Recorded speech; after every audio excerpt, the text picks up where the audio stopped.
ಸ್ನೇಹಿತರೆ, ಮೀಡಿಯಾ ಮಾಸ್ಟರ್ಸ್ಗೆ ಸ್ವಾಗತ ಸುಸ್ವಾಗತ. ಗೆಳೆಯರೆ, ಊದೋದು ಕೊಟ್ಟು ಬಾರಿಸೋದು ತಗೊಂಡ್ರು ಅನ್ನೋದು ನಮ್ಮಲ್ಲಿನೂ ಒಂದು ಗಾದೆ. ಕಳೆದ ಚುನಾವಣೆಯಲ್ಲಿ ಮೀಸಲಾತಿಯ ಬೇಡಿಕೆಯನ್ನು ಈಡೇರಿಸುವುದರಲ್ಲಿ ವಿಫಲವಾದರು ಅನ್ನೋ ಕಾರಣಕ್ಕೆ ರಾಜ್ಯದ ಬಹುತೇಕ ಪಂಚಮಸಾಲಿ ಲಿಂಗಾಯತ ಪ್ರಾಬಲ್ಯದ ಕ್ಷೇತ್ರಗಳಲ್ಲಿ ಬಿಜೆಪಿ ಮಣ್ಣು ಮುಕ್ತು. ಅಲ್ಲೆಲ್ಲ ಕಾಂಗ್ರೆಸ್ ಶಾಸಕರು ಆರಿಸಿ ಬಂದರು. ರಾಜ್ಯದಲ್ಲಿ ಸಂಪೂರ್ಣ ಬಹುಮತದೊಂದಿಗೆ ಸರ್ಕಾರ ರಚನೆ ಕೂಡ ಆಯಿತು. ಸಮುದಾಯದ ಒಂದಷ್ಟು ಜನ ಮಂತ್ರಿಗಳೂ ಆದರು. ಆದರೆ ಆ ಸಮುದಾಯದ ಮೀಸಲಾತಿಯ ಕನಸು ಮಾತ್ರ ಈಡೇರಲಿಲ್ಲ. ಅದೇ ಬೇಡಿಕೆಯನ್ನು ಮೊನ್ನೆ ಸರ್ಕಾರಕ್ಕೆ ನೆನಪು ಮಾಡಬೇಕು ಅಂತ ಬೆಳಗಾವಿಯಲ್ಲೊಂದು ಹೋರಾಟವನ್ನು ಕೈಗೆತ್ತಿಕೊಂಡಿದ್ದ ಪಂಚಮಸಾಲಿ ಜನಾಂಗದ ಮೇಲೆ ಅವರೇ ಬಯಸಿ ಆರಿಸಿ ತಂದ ಸರ್ಕಾರ ಲಾಠಿ ಬೀಸಿದೆ. ಸಾಕಷ್ಟು ಜನರ ಮೇಲೆ ಪ್ರಕರಣಗಳು ದಾಖಲಾಗಿವೆ. ಬೆಳಗಾವಿ ಅನ್ನೋದು ರಕ್ತ ಸಿಕ್ತಗೊಂಡಿದೆ. ಹಾಗಾದರೆ ಏನಿದು ಪಂಚಮಸಾಲಿಗಳ ಹೋರಾಟ? ಪಂಚಮಸಾಲಿ ಲಿಂಗಾಯತರು ಅಂದರೆ ಯಾರು? ಅವ್ರು ಕೇಳ್ತಾ ಇರೋದೇನು? ಇದು ಸರ್ಕಾರಗಳಿಗೆ ತಲೆನೋವಾಗ್ತಾ ಇರೋದು ಯಾಕೆ? ಬನ್ನಿ ನೋಡೋಣ.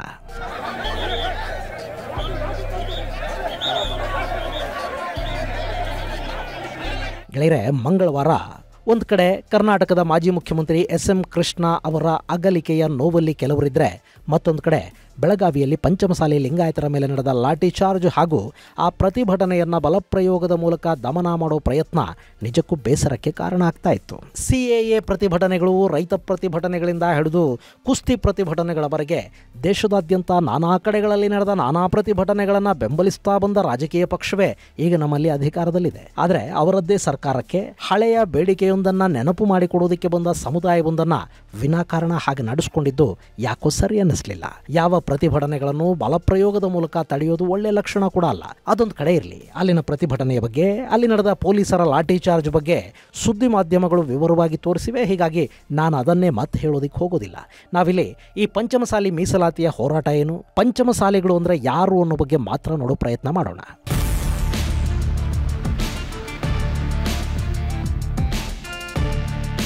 ಗೆಳೆಯರೆ, ನಿಮಗೆ ಲಿಂಗಾಯತ ಪಂಥದ ಬಗ್ಗೆ ಗೊತ್ತಿದೆ, ಅದನ್ನು ಮತ್ತೆ ಹೇಳಬೇಕಾಗಿಲ್ಲ. ನಮ್ಮಲ್ಲಿ ಈ ಹಿಂದಿನಿಂದ ಕೂಡ ಲಿಂಗಾಯತರು ತಮ್ಮನ್ನು ವೀರಶೈವ ಲಿಂಗಾಯತ ಅಂತ ಹೇಳ್ಕೊತಾ ಇದ್ರು. ಹಿಂದೂ ವೀರಶೈವ ಲಿಂಗಾಯತ ಅಂತಲೇ ಅವರು ತಮ್ಮನ್ನು ಕರ್ಕೊಳ್ತಾ ಇದ್ರು. ಆದರೆ ಇತ್ತೀಚೆಗೆ ಅಲ್ಲಿ ಕೂಡ ಭಿನ್ನತೆ ಶುರುವಾಯಿತು. ನಾವು ಹಿಂದೂಗಳಲ್ಲ ಅಂತ ಹೇಳ್ಕೊಳ್ಳೋದಕ್ಕೆ ಶುರು ಮಾಡಿದ ಕೆಲವರು ಪ್ರತ್ಯೇಕ ಧರ್ಮ ಅಂದರು. ಹಾಗೆ ಲಿಂಗಾಯತರು ಬೇರೆ, ವೀರಶೈವರು ಬೇರೆ ಅನ್ನೋ ವಾದ ಕೂಡ ಶುರುವಾಯಿತು.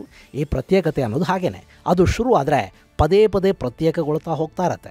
ಇರಲಿ, ಬಸವಣ್ಣನವರಿಂದ ಶುರುವಾದ ಪಂಥ ಇದೆಯಲ್ಲ, ಇದನ್ನು ಲಿಂಗಾಯತ ಪಂಥ ಅಂತ ಕರೀತಾರೆ.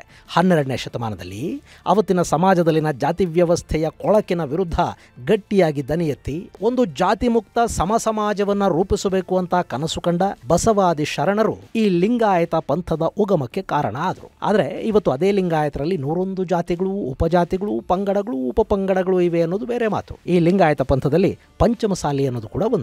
ಚಾಲುಕ್ಯರ ಶಾಸನಗಳಲ್ಲಿ ಪಂಚರಾಜ್ಯಾಧೀಶ್ವರರು, ಪಂಚಾಶಲರು ಅನ್ನೋ ಉಲ್ಲೇಖಗಳಿವೆ. ಹೀಗಾಗಿ ಈ ಪಂಚರಾಜ್ಯಾಧೀಶ್ವರರೇ ಪಂಚಮಸಾಲಿಗಳಾದರು ಅನ್ನೋದು ಒಂದು ವಾದ.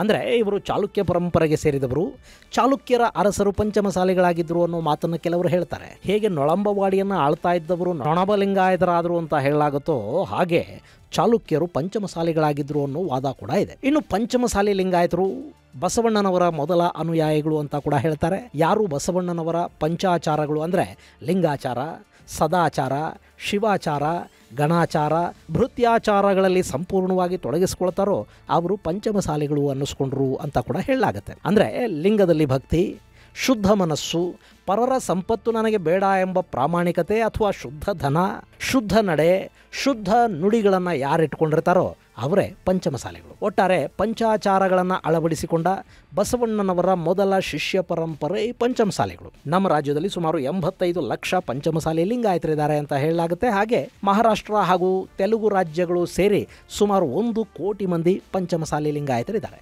ವ್ಯವಸಾಯ ಇವರ ಮೂಲ ವೃತ್ತಿ. ಒಂದಷ್ಟು ಜನ ವ್ಯಾಪಾರಗಳನ್ನು ಮಾಡ್ತಾ ಇರೋರು ಇದ್ದಾರೆ. ದೊಡ್ಡ ದೊಡ್ಡ ಜಮೀನ್ದಾರರಿದ್ದಾರೆ, ರಾಜಕಾರಣಿಗಳು, ಮಂತ್ರಿಗಳು, ಶ್ರೀಮಂತ ಪಂಚಮಸಾಲಿ ಲಿಂಗಾಯತರು ಇದ್ದಾರೆ. ಹಾಗೆ ಅತ್ಯಂತ ಬಡತನದಲ್ಲಿ ನರಳುತ್ತಾ ಇರೋರು ಕೂಡ ಈ ಸಮುದಾಯದಲ್ಲಿ ತುಂಬಾನೇ ಇದ್ದಾರೆ. ಇದು ಪಂಚಮಸಾಲಿಗಳು ಯಾರು ಅನ್ನೋ ಪ್ರಶ್ನೆಗೆ ಉತ್ತರ.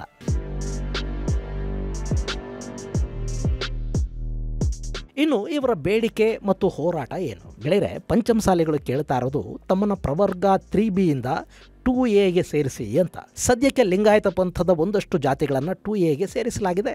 ಅವರು ಅದರ ಲಾಭವನ್ನು ಪಡ್ಕೊಳ್ತಾ ಇದ್ದಾರೆ. ಆದರೆ ಕೃಷಿಯನ್ನೇ ಮೂಲ ವೃತ್ತಿಯನ್ನಾಗಿಸಿಕೊಂಡ ಅತಿ ಹೆಚ್ಚು ಬಡವರ್ಗವನ್ನು ಹೊಂದಿರುವ ಪಂಚಮಸಾಲಿಗಳನ್ನು 3B ಇಡಲಾಗಿದೆ ಅನ್ನೋದು ಈ ಸಮುದಾಯದ ಆರೋಪ. ಗೆಳೆಯರೆ, ಇಲ್ಲಿ 3B ಪ್ರವರ್ಗ ಇದೆಯಲ್ಲ, ಇದರಲ್ಲಿ 5% ಮೀಸಲಾತಿ ಮಾತ್ರ ಸಿಗುತ್ತೆ. ಅದೇ 2A ಅಂದ್ರೆ ಹಿಂದುಳಿದ ವರ್ಗಗಳ ಪಟ್ಟಿಯನ್ನ ಸೇರಿಬಿಟ್ರೆ ಅಲ್ಲಿ 15% ಮೀಸಲಾತಿಗೆ ಅವಕಾಶ ಇರುತ್ತೆ. ಸದ್ಯಕ್ಕೆ ಹಿಂದುಳಿದ ವರ್ಗಗಳು ಅಂದ್ರೆ 2A ಅಡಿಯಲ್ಲಿ ಸುಮಾರು 101 ಜಾತಿಗಳು ಬರುತ್ತವೆ. ಅದರಲ್ಲಿ 6% ಇರುವ ಕುರುಬರು ಪ್ರವರ್ಗ 2 ಅಲ್ಲಿ ಬರುವ ಅತಿ ದೊಡ್ಡ ಜಾತಿ ಅನ್ನಿಸ್ಕೊಳ್ತಾರೆ.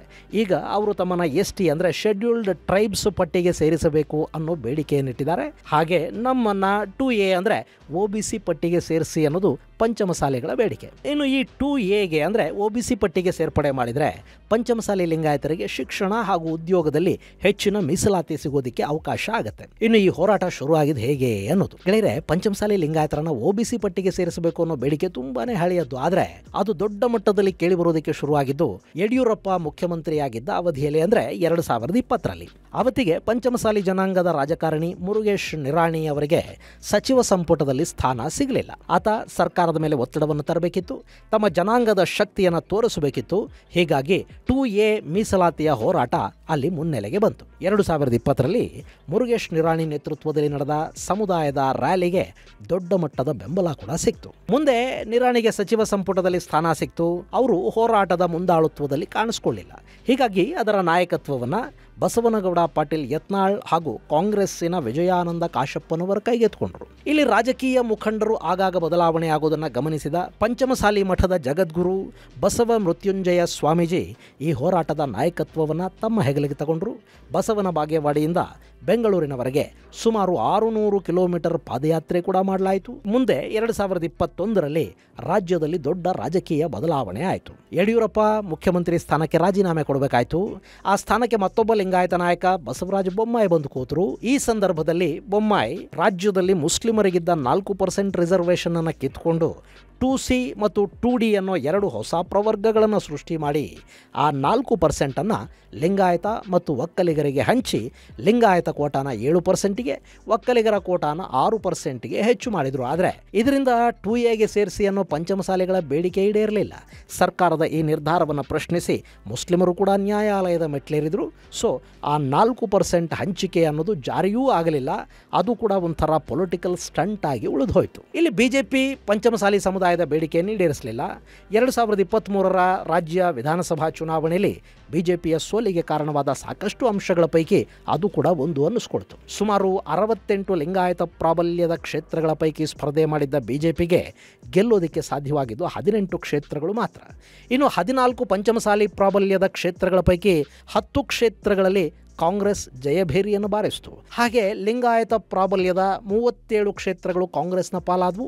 ಬಿಜೆಪಿಯ ಭದ್ರಕೋಟೆ ಅನ್ನಿಸ್ಕೊಂಡಿದ್ದ ಉತ್ತರ ಕರ್ನಾಟಕದಲ್ಲಿ ಈ ಬಾರಿ ಕಾಂಗ್ರೆಸ್ನ ವಿಜಯ ಧ್ವಜ ಹಾರಾಡೋದಕ್ಕೆ ಸಾಧ್ಯ ಆಯಿತು ಮತ್ತು ಸಂಪೂರ್ಣ ಬಹುಮತದೊಂದಿಗೆ ಸಿದ್ದರಾಮಯ್ಯ ಸರ್ಕಾರವನ್ನು ಕೂಡ ರಚನೆ ಮಾಡಿದರು. ಆದರೆ ಪಂಚಮಸಾಲಿಗಳ ಬೇಡಿಕೆ ಮಾತ್ರ ಹಾಗೆ ಉಳಿತು. ಅದನ್ನು ಈಡೇರಿಸುವ ಬಗ್ಗೆ ಹೊಸ ಸರ್ಕಾರ ಕೂಡ ಗಮನ ಹರಿಸಲಿಲ್ಲ. ಹೀಗಾಗಿ ಮತ್ತೆ ಸರ್ಕಾರದ ಗಮನ ಸೆಳೆಯೋದಕ್ಕೆ ಪಂಚಮಸಾಲಿಗಳು ಹೋರಾಟವನ್ನು ಕೈಗೆತ್ತಿಕೊಳ್ಳೋ ನಿರ್ಧಾರವನ್ನು ಮಾಡಿದರು. ಹೇಗೂ ಈ ಬಾರಿಯ ಅಧಿವೇಶನ ಬೆಳಗಾವಿಯಲ್ಲಿ ನಡೀತಾ ಇತ್ತು. ಹೀಗಾಗಿ ಅಲ್ಲೇ ಒಂದು ಬೃಹತ್ ಮೆರವಣಿಗೆಯನ್ನು ಮಾಡಿ ಶಕ್ತಿ ಪ್ರದರ್ಶನವನ್ನು ಮಾಡುವ ಮೂಲಕ ಗಮನ ಸೆಳೆಯೋದು ಅವರ ಉದ್ದೇಶ ಆಗಿತ್ತು. ಸುಮಾರು 5,000 ಟ್ರ್ಯಾಕ್ಟರ್ಗಳ ಜೊತೆ ಬೆಳಗಾವಿಗೆ ಮೆರವಣಿಗೆ ಮಾಡಿ ಸುವರ್ಣಸೌಧದ ಬಳಿ ಪ್ರತಿಭಟನೆ ಮಾಡೋದಕ್ಕೆ ಸಮುದಾಯ ನಿರ್ಧಾರವನ್ನು ಮಾಡಿತು.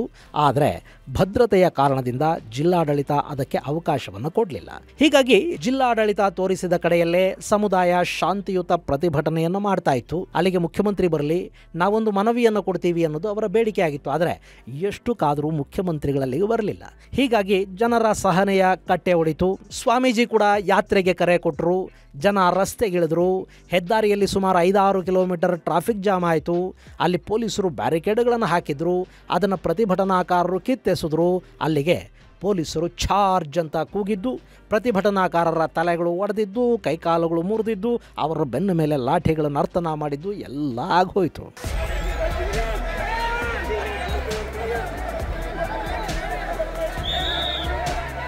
ಗೆಳೆಯರೆ, ಇಲ್ಲಿ ಮೀಸಲಾತಿಯ ಹೋರಾಟ ಸರಿನಾ ತಪ್ಪ ಅನ್ನೋದನ್ನು ಚರ್ಚೆ ಮಾಡೋದಕ್ಕೆ ನಾನು ಹೋಗೋದಿಲ್ಲ.